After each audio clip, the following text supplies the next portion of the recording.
নমস্কার বন্ধুরা, আশা করি আপনারা সকলেই ভালো আছেন।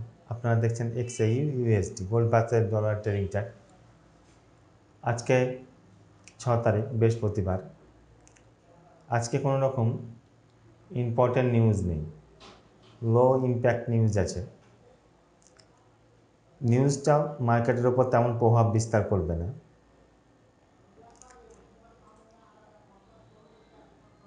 সন্ধে 6টার সময় নিউজ আছে, রাত্রি 9টায় আর 9:30, 10:30টায়। লো ইম্প্যাক্ট নিউজ, এই নিউজগুলো তেমন মার্কেটের ওপর প্রভাব বিস্তার করবে না।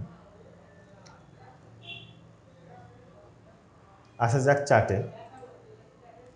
দেখুন, এটা একটা ডেলি ক্যান্ডেল ক্রিয়েট হয়েছে। এই যে একটা ক্যান্ডেল ক্রিয়েট হয়েছে গত দিনকার, এটা একটা বুলিশ ক্যান্ডেল ক্রিয়েট হয়েছে। বুলিশ ক্যান্ডেল ডেলিতে ক্রিয়েট হয়েছে।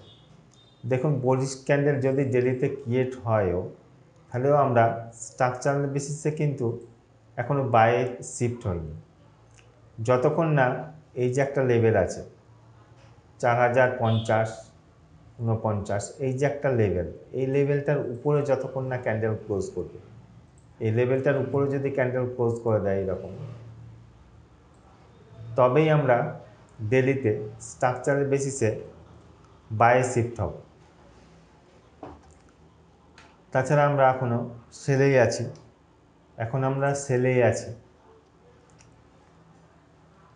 আসা যাক H4 ক্যান্ডেলে কি সিচুয়েশন ক্রিয়েট হয়েছে। দেখুন, H4 ক্যান্ডেলে H4এও কিন্তু আমরা এখনো অবধি সেলেই আছি। যদি এই যে একটা লেভেল আছে, এই লেভেলটার উপরে ক্যান্ডেল ক্লোজ করে, এই 4045-46 এই জোনটার উপরে যদি ক্যান্ডেল ক্লোজ করে দেয়, তাহলে নেক্সট যে রেজিস্ট্যান্সটা আছে সেটা এইটা আছে। এটার উপরে যদি ক্যান্ডেল ক্লোজ করে তখন আমরা প্রপারলি বায়ে দেখব।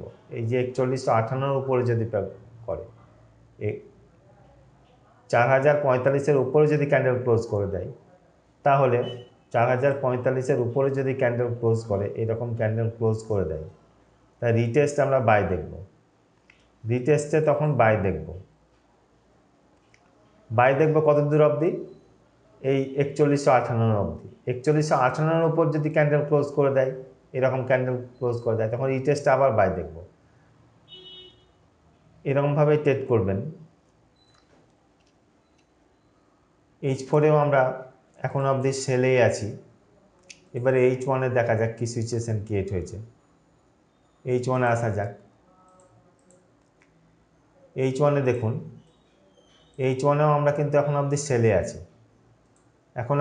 আছি। যদি এই লেভেলটার উপরে ক্যান্ডেল ক্লোজ করে, এই 4041-এর উপরে যদি ক্যান্ডেল ক্লোজ করে দেয়, তাহলে আমরা H1-এ স্ট্রাকচারাল বেসিসে বায়ে শিফট হব। তাছাড়া এখন আমরা সেলেই আছি। M30-তে দেখুন কি সিচুয়েশন ক্রিয়েট হয়েছে। M30-তে আমরা এখনও সেলেই আছি। M30-তেও এখনও সেলে আছে। যদি এই লেভেলটার উপরে, এই যে একটা লেভেল আছে 4043-এর উপরে যদি ক্যান্ডেল ক্লোজ করে, 4043-এর উপরে যদি ক্যান্ডেল ক্লোজ করে, তাহলে আমরা তখন বায়ে শিফট হব। আমি আজকের জোনগুলো দিয়ে দিচ্ছি, এই জোনে থেকে ট্রেড করবেন। গত দিনকার যে জোনগুলো দিয়েছিলাম, সেই জোনগুলো কিন্তু প্রত্যেকটা জোনেই প্রফিট দিয়েছে। এইখানে আমি একটা জোন দিয়েছিলাম 83 to 85, 2 পিপসের জোন। দেখুন, এখানে টাচ করে নিচের দিকে নেমেছিল। কতটা নিচের দিকে নেমেছিল। এই জোনে থেকে ট্রেড করবেন। জোনের বাইরে কখনোই ফাঁকা জায়গাতে ট্রেড করবেন না। এই জোনগুলো নোট করে নেন, জোনে থেকেই ট্রেড করবেন। এই জোনগুলো নোট করে নেন। কোনটা আপনি জোন, আমি সবগুলো লিখে দিয়েছি। দেখুন, জোনে থেকে স্টপ লস লাগিয়ে ট্রেড করবেন। আর রিজেকশানটা দেখবেন 1 মিনিট কিংবা 5 মিনিটের রিজেকশান দেখবেন, এই জোনে থেকে ট্রেড করবেন স্টপ লস লাগিয়ে। অবশ্যই স্টপ লস লাগাবেন, বিনা স্টপ লসে কোনো দিন ট্রেড করবেন না। যে অনেক উঠে গেছে, এবার হয়তো নামবে বলে সেল লাগিয়ে দিলেন বিনা স্টপ লসেই, সেটা কিন্তু করবেন না। স্টপ লস লাগাবেন, দিয়ে তারপরে ট্রেডে এন্ট্রি নেবেন। ধন্যবাদ।